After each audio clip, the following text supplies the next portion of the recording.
Thank you, Didier.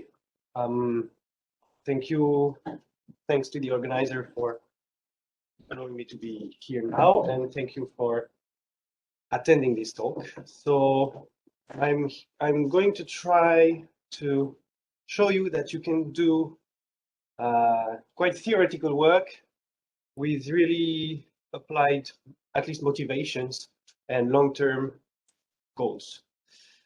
So the talk will be about how to use a network structure for stability analysis with in mind the stability analysis of power systems. So here is the structure of the talk. First, I will discuss some generalities about stability analysis for power systems and how we propose to perform it. Then I will give some more details about the specific approach that was the subject of my PhD, which is the moment SOS hierarchy. So that's the second part of the talk. And then I will switch to my own contributions. First, on the volume computation problem, which is a simpler set approximation problem. And then for the actual approximation of a region of attraction using sparsity. So let's get started. Some words about power grids. So they are very, very large systems, among the largest and the oldest, and they operate around the clock to deliver like energy in real time to everyone. And while operating, they have to evolve to satisfy changing constraints in terms of consumption and of environmental impact, for example. So these systems are cyber-physical and they need to be secured, because if an instability in a power system means big trouble. For example, if the security devices don't work well, it can lead to power plant damages. And even if the security devices work well, it can still, if the instability is too strong, it can also lead to blackout. So here on the illustration, this is not the sea, right? It's the USA, but blacked out. So we want to avoid these situations. So we need to be sure that the system will be stable on the short and long term. So with the energy transition, the systems are complexifying very quickly. So we need our tools to evolve also to follow this change in the power systems, in the power networks, and we need to develop new methods for assessing the stability of the systems. So about the power systems stability, it's a very vast field, as you can see on the illustration. So there is a lot of different power system stability notions, depending on the phenomena that you want to observe. So you will model your system differently, and you will look at different parts of the system. So what was at the core of my PhD was the transient stability here in the middle. So I will characterize it as follows. We are looking at a system that has been like disturbed by a large perturbation. So it's very far from its equilibrium point. And we want it to go back to this equilibrium point and without violating some security constraints in the process, because if the security constraints are violated, we know that we are in trouble. So these specific features of the transient stability analysis prevent us from linearizing the system around equilibrium, right? Because we start far from the equilibrium, so we need to take into account what happens far from equilibrium. So we need to take the nonlinearities into account. So in the field of automatic control, this is often done using what we call direct methods.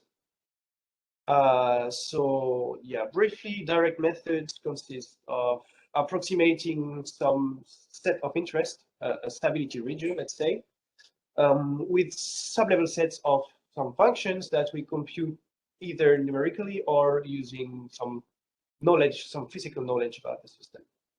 So this is a set approximation problem because we want to approximate some stability region, for example, region of attraction of the system.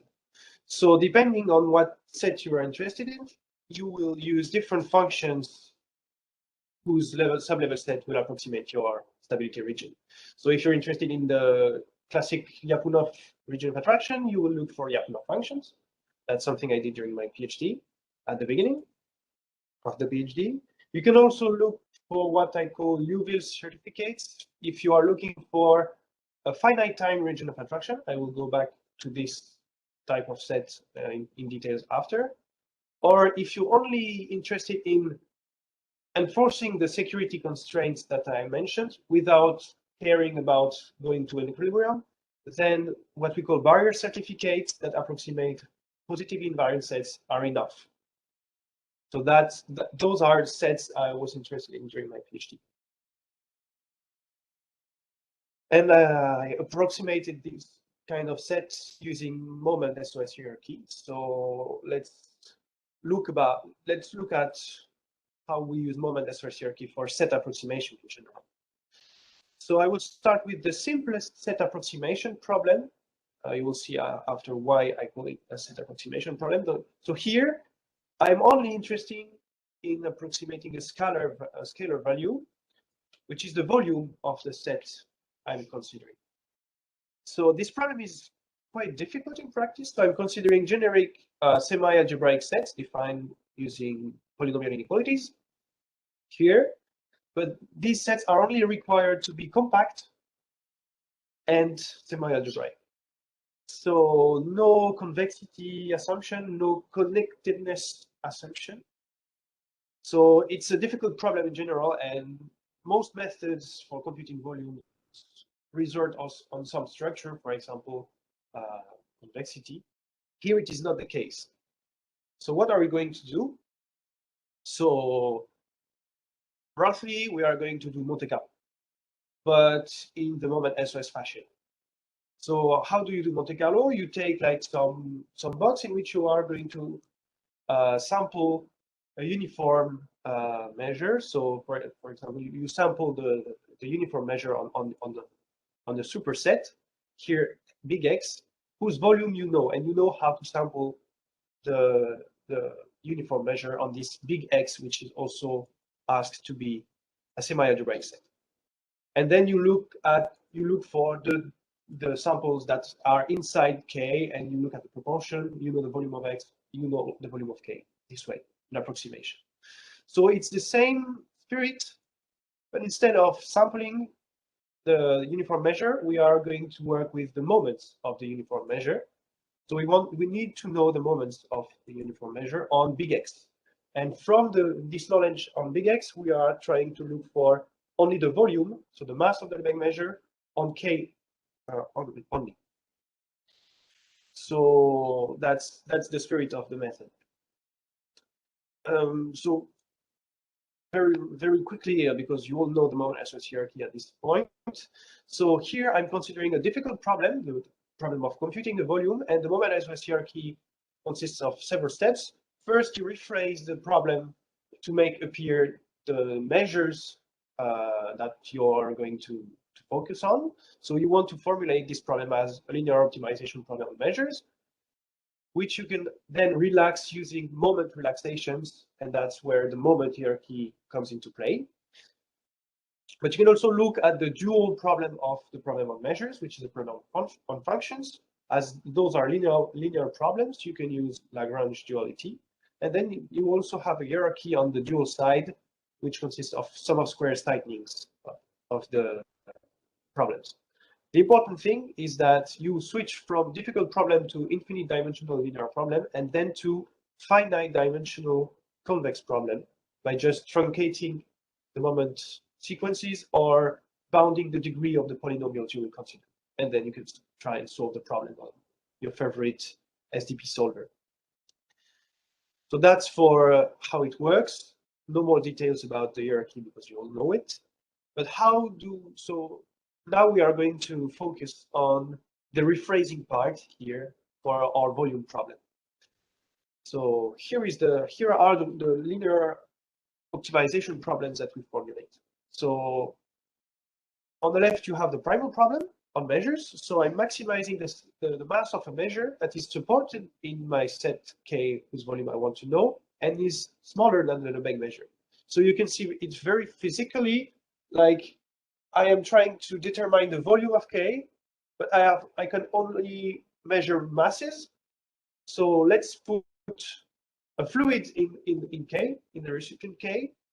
The fluid has, I want to maximize the mass I put in K, but I put only mass in K, and I have to be less dense than water. If I take water, then the density is 1, so the mass will be the volume. And that's what I do in practice. The optimal solution will be to put water, to fill K with water, and that's what is written here in the language of measures. So that's for the primal problem. On the dual side, what we are doing is that we're minimizing some function W here in terms of its integral, and synthetically we are asking W to be greater than the indicator of K, and we minimize it. So what we are doing mathematically is that we are approaching the indicator of K from above in L1. That's what we're doing. And why do I call it set approximation? Since I only compute the volume here, the optimal value is the volume.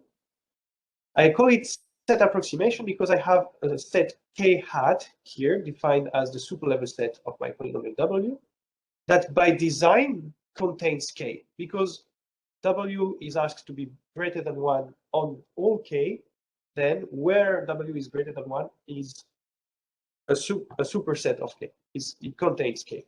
So this is the outer approximation property. Here it's completely useless, right? Because I already know the set K. It's defined like this. So I know a description of K. I don't need another one. And I don't need another one that would be less precise than the original one. So here, this set approximation property is useless. But imagine that instead of having K here, which I know, what if I had an unknown set? For example, a region of attraction. Then that becomes interesting.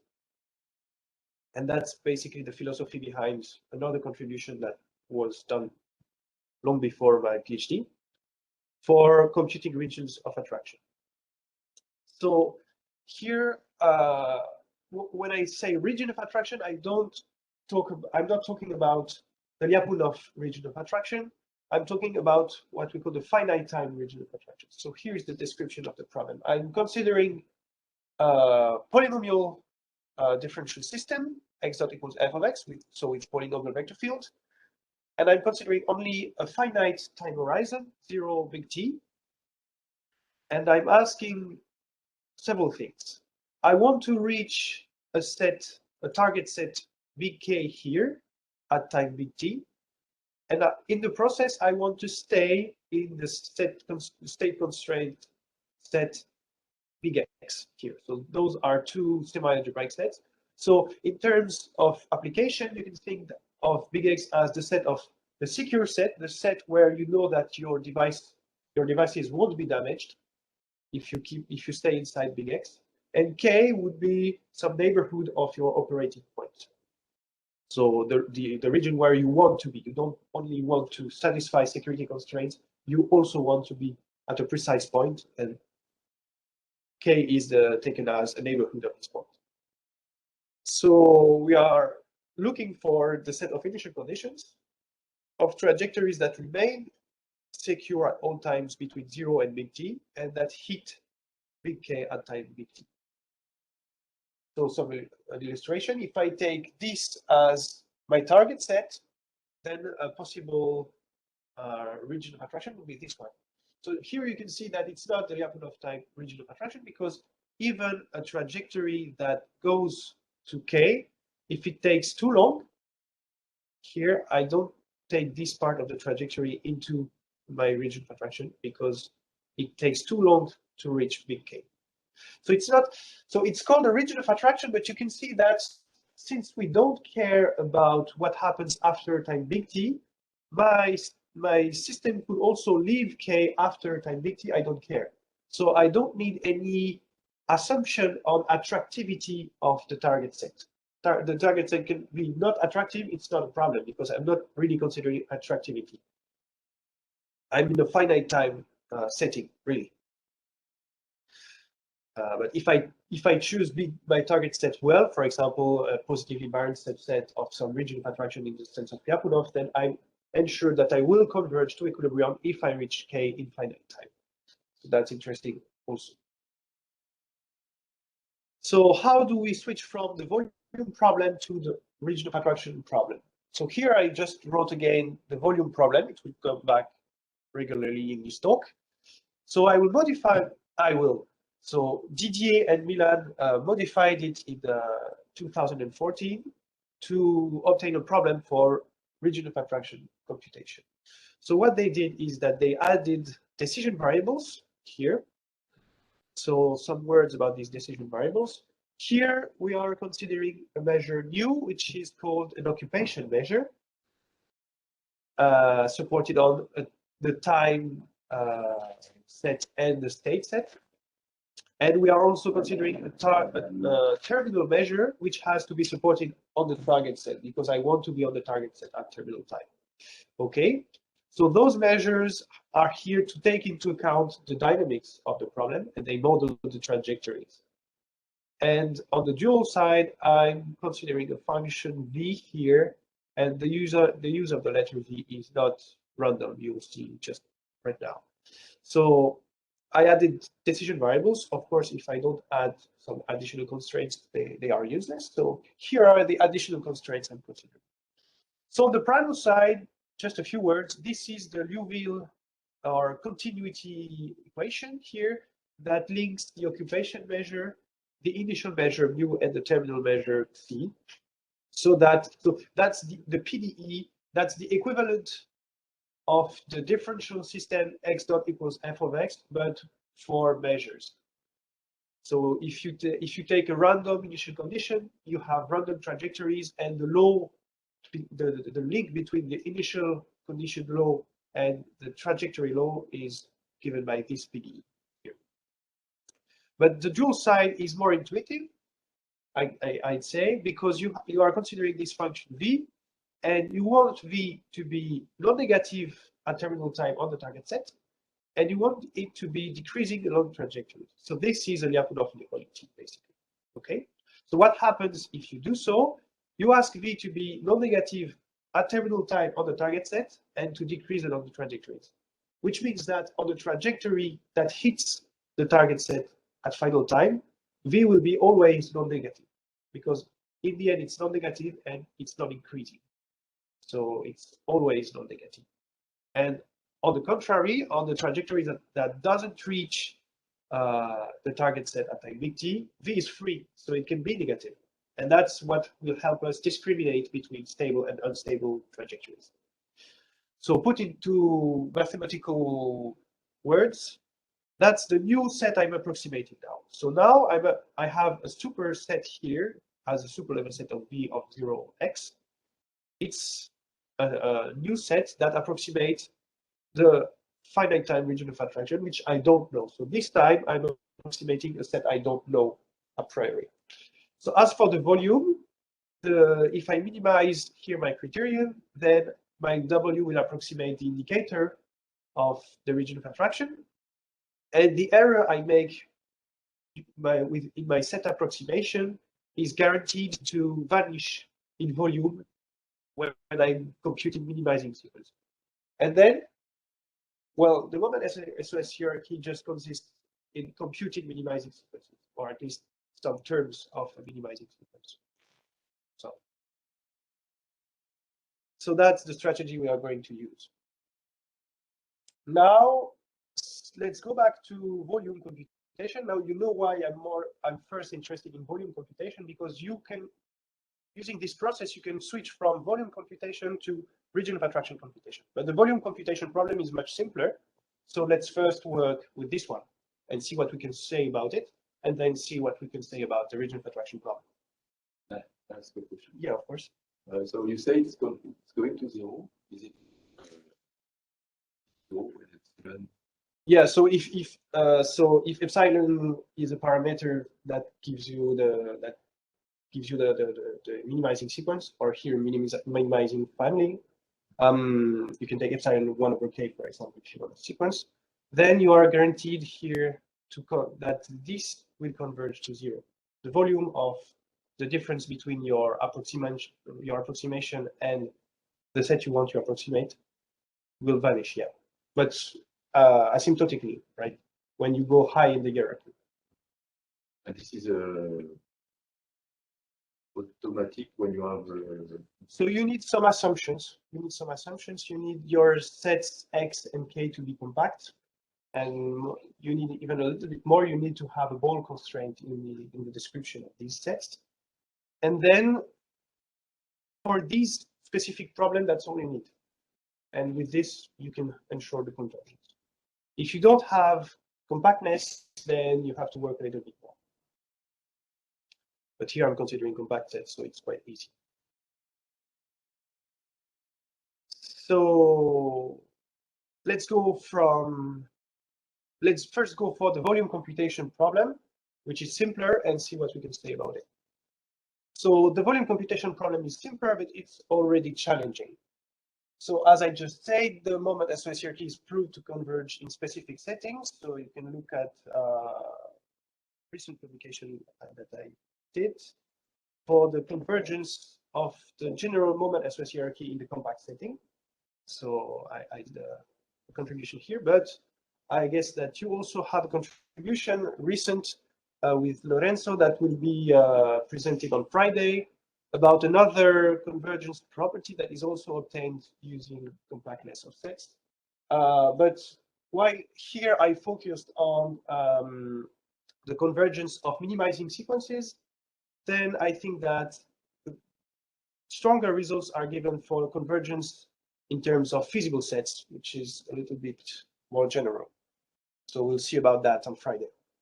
But in the case of the volume problem, it's we have the convergence, but Milan and Didier proved that this convergence is very, very slow. So in log of D is the degree of the polynomials you consider when you are looking for a minimizing sequence. So the moment SOS hierarchy, you look for functions B and W, but you look for them under the form of polynomials with bounded degree D. And when this bound on the degree of increases, you have this convergence rate, which is bad in practice. So first challenge, slow convergence. Why is that so? So an explanation is that we are looking for polynomial certificates, but we are approximating a discontinuous function, right? We are approximating an indicator, and when you approximate discontinuous functions with polynomials, you have an issue that we call the Gibbs phenomenon, which is oscillations there. And since we are approximating the area under the black curve with the area under the red curve, these oscillations introduce serious approximation errors. So these errors are guaranteed to vanish like asymptotically, but in practice, it's very difficult to get rid of them. So there exists an improved hierarchy for volume computation using what we call Stokes constraints. So basically, the idea is that in the dual, you are considering continuous functions that approximate a discontinuous function, and you want, so your infimum is not attained. So this means on the primal side that your primal is not constrained enough. So you add a constraint, you add constraints to your primal, which we call Stokes constraints. That changes your dual, and in the new settings, we proved recently, and the paper is under revision, we proved that when you add these Stokes constraints, the infimum on the dual is attained, which means that the optimal solution exists under the form of a continuous function. So this allows you to get rid of this Gibbs phenomenon and to improve the convergence speed of your hierarchy. So when you go higher in the degrees, now you have significant improvements. Moreover, another difficulty with polynomials that approximate functions is that indeed polynomials, if you bound the degree, they are finite dimensional. That's true. But the dimension of the space you're considering grows very, very quickly, especially if your dimension, the dimension of your space, of your problem here denoted n, is big, then the complexity of your problem will grow very fast. That's another problem. So here the key is that we want, even if we have a big n, we want to find some trick to consider not d to the n, but d to something else smaller than n. So the solution that was proposed was exploiting sparsity, which means that we are considering problems where all the variables are not linked together densely, but there are only sparse interactions between the variables. So this was first studied by Wacky's team and Jean-Bernard's team independently in 2006. And so recently, Jean mentioned that this hierarchy was applied to the optimal power flow problem, where you have tens of thousands of variables, and it was so they used sparsity to solve this optimization problem, which is intractable without sparsity. So these contributions are with respect to the moment SOS hierarchy for polynomial optimization, so non-convex optimization. Yeah, of course. So with the Stokes constraint, do you bound on the No, we didn't come up with a bound on the conversion rate. Okay. We just have qualitative statement that since in the dual you have a continuous a regular optimizer, you can hope using Stone-Weierstrass theorem, you can hope for a uniform approximation, which is better than an L1 approximation. But in the end, you are after the volume error, right? So taking levels. Yeah. Yeah, that's one trick, is that it's better for computing the volume, but for the set approximation, you can see here that the Stokes phenomenon doesn't really is not really a problem if you are only interested in approximating the set 0.5 with the set where the red curve is bigger than 1. It's here the approximation is tight. You're right, but what we think is that the Stokes phenomenon is not only oscillations of the polynomials around discontinuities, but also ill conditioning of the coefficients of the polynomials that you compute, meaning that you can have very small coefficients and very big coefficients in the same polynomial, which is also an issue when you are doing numerical computations. And so the Stokes constraints help also curbing this phenomenon. So that's a reason why the Stokes constraints are. That maybe we could try to revisit the convergence rate analysis. Yeah. Based on the fact that now we have uniform approximations. Maybe this could help improving the convergence rate. Yeah, I think the convergence rate is better, but yeah. I have no quantitative estimation of it. Yeah, like the 1 over log t, they're so bad not because of the discontinuities, but rather because of the positive terms that was available at the time. Niche right now about.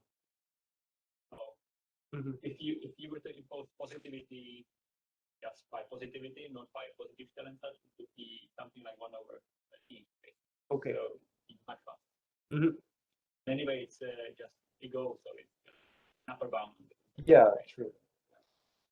But this convergence rate, is it?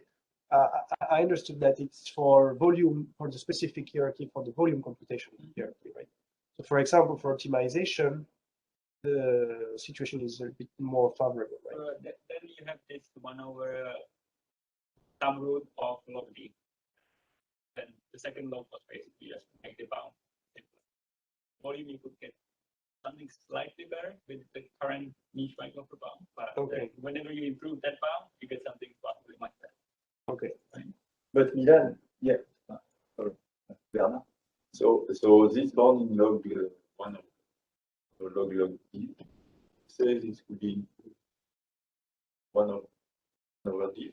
1 over d, that would be like the best case possible using that hierarchy, basically what's known from approximation theory of in L1 of discontinuous function by polynomial. But the bound is so bad because of the bound on the convergence rate of the Which has been hopefully we'll hear about that. It has been improved, but only for very special domains. So balls, you don't want to compute volumes of balls because it's no. Yes, let's see. Yeah, but still, still, okay, you have an improved rate, but is it computable? I mean, the positivity constraints, can it be handled by a computer? You said that you could improve the log rate. That rate would apply when you can impose the positivity of polynomials.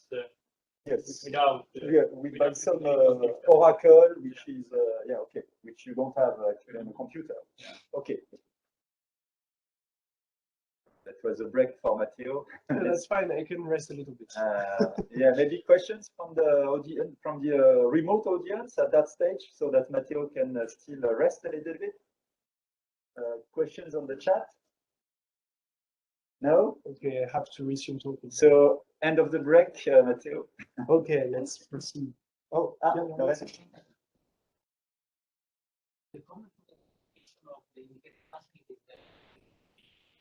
yes. Try to, I mean, I don't know. That's kind of the idea in the paper we proposed. That actually you modify by adding the Stokes constraints, you modify your dual in a very controlled sense, so that you're not approximating an indicator anymore. So you are smoothing the problem in the dual. That's it. A modifier, yeah. Like that, then you can apply the results from the continuum. Yeah. Problem will be that but it's not necessarily a problem. You will have to make sure that you have the same. So the thing you approximate has to have the same integral, and it has also to have the same properties with respect to the value inside K and outside K. So yeah, but you could imagine something like that. Yeah, it would work. I'd say, and that's the spirit of the paper we made. This speed depends on the regularity of I think so. Yes. the set. Yeah. Your singular point. Oh, singular points. The volume is Right. very easy to compute, but yes, it would be much more difficult. Okay, so where was I? Yeah, so the sparsity exploitation has been known for some time now for polynomial optimization. But unfortunately, when you try to apply these schemes for volume approximation, it doesn't work. You don't even have any type of convergence, and in practice, even the infinite dimensional problems, their optimal value will not be what you're looking for. It won't be the volume. So you have to modify this sparse scheme to adapt it to volume computation. And that's the contribution I want to highlight here. So it was published in FOCM this year. So using sparsity for volume computation. So let's work on a very simple example. Here I'm considering what I call the bicylinder, which is the intersection between two cylinders. It has the specificity that it is a 3D set, but with constraints that link only two variables at a time. So with, let's say, 2D constraints, right? So I'm introducing the appropriate sets here for my volume approximation problems in 3D and in 2D, because I'm going to try and work in 2D. So here is the idea. If I'm looking for the volume of my set, I'm only interested in the mass of the measure mu that appears here. So here it's again the dense formulation for the volume problem. So I'm only looking for the mass of mu. And the mass of mu is conserved when I'm taking marginals of mu. So instead of looking for mu, I will be looking for a marginal of mu in smaller dimension. But to look for this marginal, I will need several measures. So I will split mu into two measures. Mu1 will play the role of the marginal, and mu2 will somehow take information about the missing variable and give it to mu1 as an input, following this scheme here. So first step, I start with mu2 and not mu1. It's counterintuitive. and I'm just formulating the volume computation problem, but in 2D. So I'm computing the area of the disk, and I'm solving this problem, and I get an optimum mu2, which is just the indicator of the disk times the reference measure here. That's how this problem works. So here is my optimal measure mu2 star, which I will then give as an input to a second problem on mu1. Here, the reference measure is not the Lebesgue measure anymore, but it's a measure that depends on mu2 here. And again, the optimal measure here will be the indicator of K1 times this reference measure, which is like this. And you can trust me or verify that this mu1 star is exactly the marginal of the Lebesgue measure on the bicylinder, but only in 2 variables. So we made it. We were able to compute 2-dimensional measures, so that one of these measures has mass equal to the volume of the 3D set. So that's for the spirit of the scheme. Of course, when you have this in mind, you can iterate. You don't have to bound yourself to only mu1 and mu2, but you can have a bunch of polynomial inequalities like this that define a set K, and you can iterate the process I just explained, so that you just transfer information along the path here, so that in mu1 you will get again the marginal of the Lebesgue measure, but in only 2 dimensions again. So if n here is big, then you have a huge improvement in the dimension of the set. So some numerical results about this. So here we computed the volume of a convex polytope in dimension 20. So dimension 20 is already intractable for the dense moment associated hierarchy for volume computation. May I ask a question about the previous slide? So what is the notation x2? Is it x2 or x3? X2 here. So this notation denotes the marginal. So it means that I have a measure mu2. I have a measure mu2 here that measures variables x2 and x3. And I want to forget x3 because mu1 will only measure x1 and x2. So this means that I'm considering the marginal in x2, which means I'm forgetting x3, which doesn't appear in mu1. Yeah, maybe the notation is complicated. Sorry.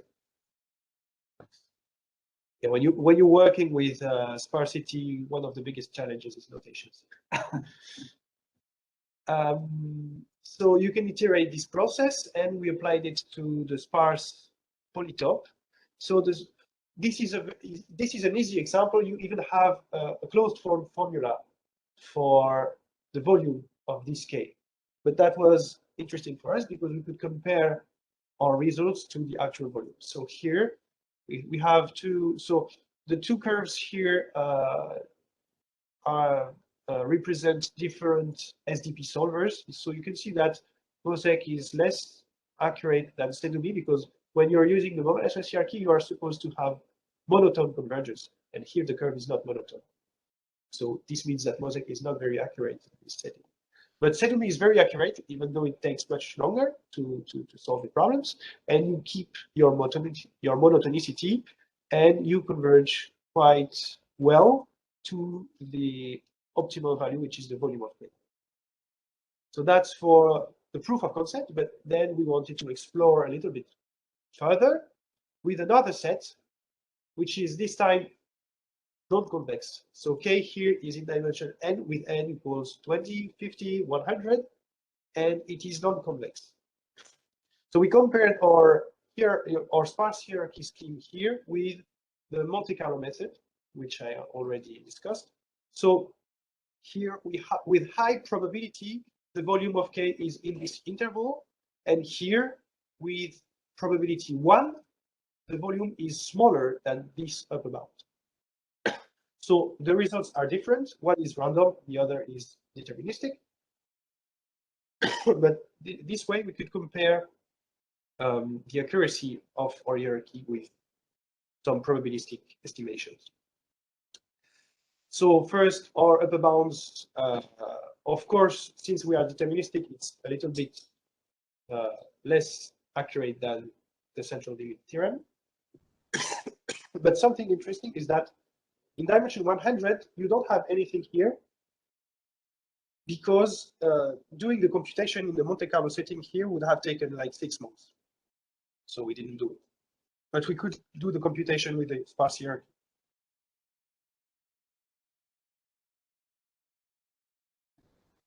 Yeah. You mentioned using the same philosophy on the Monte Carlo method, if you would basically be sampling with the exactly, yes.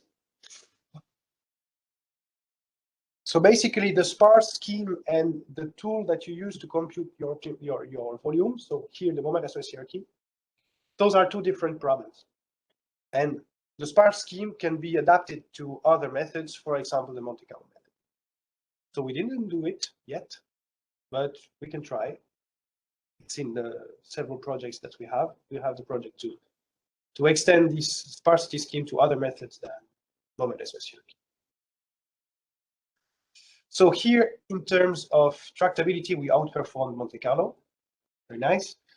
And we have some results that are we have some results, and we have some guarantees that these results are not completely random. So let's sum up the contribution. We have, so we designed a new distributed computation scheme that improves scalability up to dimension 100. So it took like maybe 1 hour in dimension 100 to get the results. We also added a distributed rescaling, because when you are considering high dimensional sparse sets, their volume is near 0, actually. They are almost fractal. So the volume is near 0. So it's even under the precision of the SDP solver. So if you want relevant bounds, you need to do a rescaling at each step of your path so that you improve your accuracy in the end. We also adapted the Stokes constraints I already mentioned to the sparse setting. It is possible, so we did it, and this way we improved the convergence speed. And of course, you are not limited to only this path structure that I just mentioned, but also you can tackle the generic correlative sparsity patterns. As for polynomial optimization, so in polynomial optimization, you need colored graphs. Here you need graphs that have a little bit more properties, a little bit more than causal, but you can also tackle correlative sparsities. So when you have, for example, branchings here. And what's interesting is that if you are doing the same as I presented before, going from right to left, propagating results along the graph, here this means that this measure, the measure that you compute here and the measure that you compute there, they are independent because you transfer information from right to left. So you can compute these two measures at the same time, and then you give them as an input to this triangle here. So you can parallelize a little bit depending on the structure of your graph. So you reduce the computational time this way. And of course, if you are considering more complex graphs, you need to know exactly which type of graphs you can address using this method. So we give precise assumptions that the graphs should satisfy, and we gave also an algorithm to build such graphs. So this is all in the paper. But yeah, for the talk, it's easier to talk about this path decomposition. So let's say for the volume, problem solved. Now, what can we say about region of attraction? Yes. So I would say that the correlative sparsity, you interpret it in terms of decomposition. Yes, exactly. So So basically, to each, so if I have polynomials here, that depends on a number of variables, and for each group of variables, not for each polynomial, but for each group of variables like this, that are linked to one or several polynomials, I take one measure. So this means that here I have variables. The variables are linked together if they appear in the same polynomial. So here there is this group of variables that appear in single polynomial, so there is a measure corresponding. And that's the same here. These three variables, if they are linked together like this, it means that the three of them appear in a polynomial, and I have a measure that measures these three variables. There is a correspondence between the polynomials and the measures in this setting. And what about the term? So term sparsity, I will mention it at the end of the talk. So I didn't work on it because actually it was considered for moment hierarchy after this work. So this work arrived before we got interested in term sparsity, or at least before the works of Huang, Macron, Jiwang. They came after and they proposed this term sparsity, which seems to be very, very efficient. But yeah, at the time we didn't focus on this one. And it's a different correlative, it's a different sparsity pattern. It's completely different. For the moment. Yes. So let's move on to sparse approximation of a region of attraction. I have 10 minutes left. Okay, let's go. So I have to specify which sparsity pattern we use. So at the time, there was close to nothing about sparsity for region of attraction. But now there are several sparsity patterns that are being studied, for example, term sparsity. So I have to specify what I mean by sparsity. So here, this is a non-sparse differential system, so a little trap. So it's two-dimensional and it's very easy to analyze. So you can see that the dynamics are radial. You have the red circle is a set of unstable equilibrium points. The origin is a stable and attractive equilibrium point, and the green area, the green disk, is the region of attraction of the origin. So very easy, and I'm going to modify this problem, adding one variable, because in 2 dimensions you don't have sparsity. I'm adding one variable, modifying it a little bit, and I'm getting this product. So here you can consider x2 and x3 as independent variable. They don't depend on x1 at all. So that system can be studied on itself, and then x2 is taken as an input for the dynamics of x1. So that's the sparsity pattern we are focusing on here. So this is sparse because the dynamics of each variable are only 2-dimensional. Oh, not 2-dimensional, but they depend on only 2 variables, even though I have 3 variables in total. So here, a little stability analysis will prove you that the origin is again a locally asymptotically stable equilibrium point. You will have the bicylinder as a positively invariant subset of its region of attraction, but you don't have the actual region of attraction, and it's not easy to solve the problem. I mean, you can apply the moment association, you get a result. In 3D, you can do it, but it's not. You cannot do it just by looking at the problem. So there are some differences between the volume and region of attraction problems. Even though the region of attraction problem is inspired by the volume problem, it's not exactly the same. So the idea that we had is that, okay, we have something about sparse volume computation. Let's use this experience for sparse region of attraction approximation.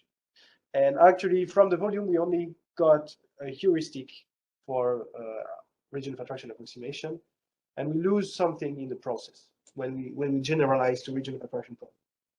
So first thing, specifically about our sparsity or sparse volume scheme. So we used, the key was that we were interested in the mass of a measure, so we could use a marginal. For the region of attraction approximation, it's not the case anymore. You're not interested in the optimal value. You're not interested in the mass of the measure you're computing. You're interested in the whole measure, so you're interested in the whole certificate V that will give you the set approximation. So you have to switch from the primal problem to the dual problem. There are methods to do set approximation using only the primal problem based on Christoffel-Darboux polynomials, but you don't have guarantees, and here we are interested in guarantees, so you want to focus on the dual problem. So we are looking for the certificate V. So the marginal trick doesn't work anymore. First problem.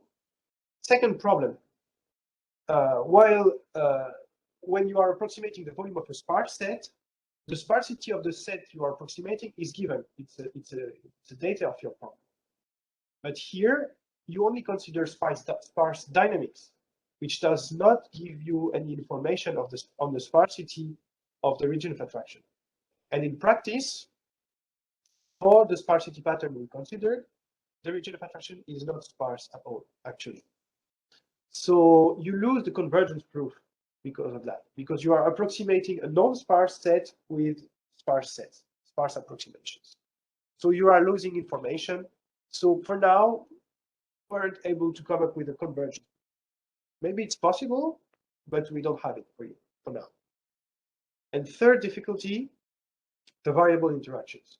So I said that for the volume problem, two variables interact in the graph if they appear in the same polynomial. So it's completely symmetric. The two variables are in the same polynomial, they interact with each other. But in the dynamical setting, one variable acts on another one if it appears in its dynamics, which means that the interaction is not reciprocal. It's not symmetric. So you're losing the symmetry. So you are more constrained in terms of the correlation parameters. Maybe you can work on generic correlative sparsity for these problems, but for now we were only able to tackle these correlation paths that I presented for the volume.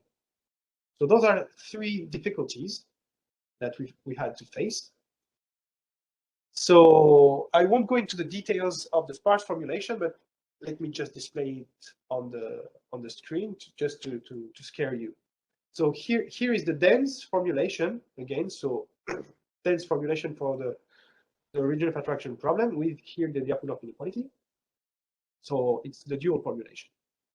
And here is the sparse one. So don't be afraid, I won't go into the details on these constraints. But what is interesting is that instead of having an approximation of the region of attraction as the superlevel set of one polynomial, now it is the intersection of superlevel set of a number of polynomials. Basically, one polynomial for each measure in the graph. So this means that I'm approximating my region of attraction with an intersection of cylinders. And this makes it tighter because I have not only one constraint on the set, but I have several constraints. So I'm tighter in terms of approximations. So I have to say here that actually, even though the scheme for sparsity and polynomial optimization doesn't work for the volume problem, it is most likely that it would work for the region of attraction problem because you're not interested in the optimal value anymore, but on the certificate only. But it would give you an approximation of the region of attraction given by only one polynomial inequality. And this approximation, heuristically and in practice, seems to be tighter. So there is a little improvement with respect to the traditional sparse polynomial optimization scheme. Yes, I'm almost done.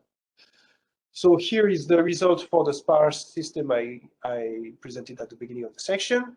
So we have a better, we lose a little bit in terms of accuracy because the red set is the result of the sparse hierarchy, and the green set is the result of the dense hierarchy. So we are a little bit, we lose information, as I said, but we gain in computational time. And we also gain in tractability. So here I considered a chain of 10 van der Pol oscillators. So that's a dimension 20 problem. Inverted time van der Pol oscillators so that I have regions of attraction. And I computed the dimension 20 region of attraction. And then I displayed some slices of it in different planes, in the different coordinate systems. So we were able to scale for the region of attraction approximation with no convergence guarantee, but with a guarantee that we have an outer approximation. So yeah, that's the message of this talk. We were able to start the sparsity exploitation scheme for the Lasserre hierarchy, for the volume and the region of attraction. This speeds up the computations. This helps scaling to higher dimensions. But for the convergence region of, for the region of attraction approximation, in this specific sparse setting, we don't have the convergence. But since then, so yeah, it's written future work, but future work some work has been done since then. So a first thing would be to extend the region of attraction approximation to general correlative sparsity, but also to explore other methods. So since these contributions that we did, some other contributions were proposed. First one, using multiple timescales. So instead of considering variables that don't interact with each other densely, but only sparsely, you could also consider groups of variables that evolve on different timescales and that are linked together in a certain fashion, and exploit this kind of structure. You can also exploit term sparsity. And like 10 days ago, a paper was issued on arXiv by Jie Wang, Corbin, Milan, and Victor Magron on exploiting term sparsity for region of attraction approximation. And when you exploit term sparsity, you recover the convergence proof. So term sparsity seems more suited if you want to keep the convergence. Then in terms of applications, you have to look if this term sparsity structure is present in the system that you are considering. But yeah, it's most likely. You also have, you can also exploit the sparsity graphs that have been proposed by Corbinian and Milan, where they are basically considering, I was considering one path. They say, okay, if you have sparsity along this path, then you don't have convergence of your hierarchy. But if you take this path, but you take multiple paths that are branching using this path, and you don't consider hierarchy along a path, but between the paths, then you have sparsity and you have convergence, because you can decouple the system. And you can also exploit symmetries, which is another structure, not sparsity, but symmetry, and try to also decouple your variables. And you can also try and apply these sparsity schemes to other methods, for example, Monte Carlo, or reproducing kernel Hilbert spaces, or even something else, Bayesian optimization, whatever you want, and try it and see what you get. The sparsity scheme and the method used are decoupled. And the cherry on the cake would be to apply all these to a real life power network and see if you can get interesting results. So that concludes my talk. Thank you for listening. Many thanks, Matteo. So let me first ask the physical audience if they have questions. I already asked them. Yeah, maybe I have questions about your last bullet. Apply the region to a simple electrical power network. What do you have in mind precisely? I mean, okay, I can't go back in the slides. That's okay. Yeah. So so simple electrical power network would mean that I won't directly apply it to like the whole national electricity transportation network.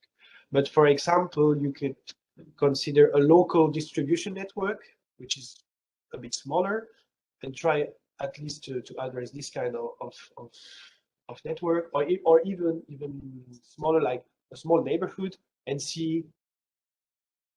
So identify a sparsity structure here. Especially, you could think of combining sparsity structures. So you have the network structure, so which was the topic of this presentation.